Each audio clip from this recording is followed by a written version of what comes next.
ஜப்பான்ல உள்ள டாக்டர் வாடா 70 வயசுக்கு மேற்பட்டவங்கள முதியவர்கள்னு சொல்லாம அதிர்ஷ்டசாலிகள்னு சொல்றாரு. வயதானவங்க அடிக்கடி தூக்க மாத்திரை சாப்பிட வேண்டாம்னு இவர் சொல்றாரு. ஏன்னா வயது ஏற ஏற தூக்க நேரத்தை இழக்கிறது இயற்கையா ஏற்படுற ஒண்ணு. தூக்கம் இல்லாம யாரும் இறக்க மாட்டாங்க. இவங்க 24 மணி நேரமும் எப்ப வேணும்னாலும் தூங்கலாம், எப்ப வேணும்னாலும் எழும்பலாம். இது முதியோர்களின் பாக்கியம்னு சொல்றாரு. இவங்கள சந்தோஷப்படுத்தும் இன்னொரு விஷயம் என்னன்னா, இவங்க கொலஸ்ட்ரால் அளவை பத்தி கவலைப்படவே வேண்டாம். ஏன்னா கொலஸ்ட்ரால் அப்படிங்கிறது உடல்ல நோய் எதிர்ப்பு செல்களை உருவாக்குவதற்கான மூலப்பொருள். அதிக நோய் எதிர்ப்பு செல்கள் இருப்பது வயசானவங்களுக்கு புற்றுநோய் ஆபத்தை குறைக்குது. அது மட்டும் இல்ல, ஆண் ஹார்மோனின் ஒரு பகுதி கொலஸ்ட்ராலால ஆனது. அதனால கொலஸ்ட்ரால் அளவு குறைஞ்சா ஆண்களோட உடல் மற்றும் மன ஆரோக்கியம் நிலையற்றதா இருக்குமா.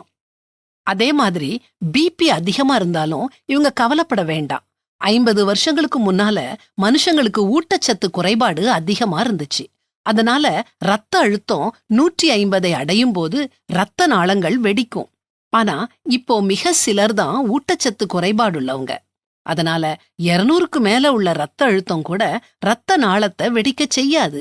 இதெல்லாத்தையும் கேட்கும்போது நமக்கு எப்படா 70 வயசு ஆகும்னு இருக்குது இல்லையா? டாக்டர் வாடா இவங்களுக்கு சில டிப்ஸும் கொடுக்கறாரு.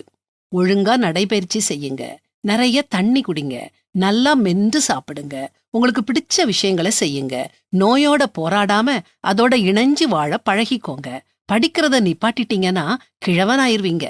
எப்பவும் நிதானமா இருங்க, நல்லா ஓய்வெடுங்க. இதெல்லாத்தையும் இவங்க கடைபிடிச்சா அவர்கள் முதிர் வயதிலும் கனி தந்து புஷ்டியும் பசுமையுமாயிருப்பார்கள். அது மட்டும் இல்ல, இவங்க கர்த்தருக்கு பயந்து அவர் சித்தத்துக்கு காத்திருந்தாங்கன்னா எப்படி இருப்பாங்க தெரியுமா? பதில பைபிளே சொல்லுது. கர்த்தருக்கு காத்திருக்கிறவர்களோ புது பலனடைந்து கழுகுகளைப் போல செட்டைகளை அடித்து எழும்புவார்கள். அவர்கள் ஓடினாலும் இளைப்படையார்கள், நடந்தாலும் சோர்ந்து போகார்கள்.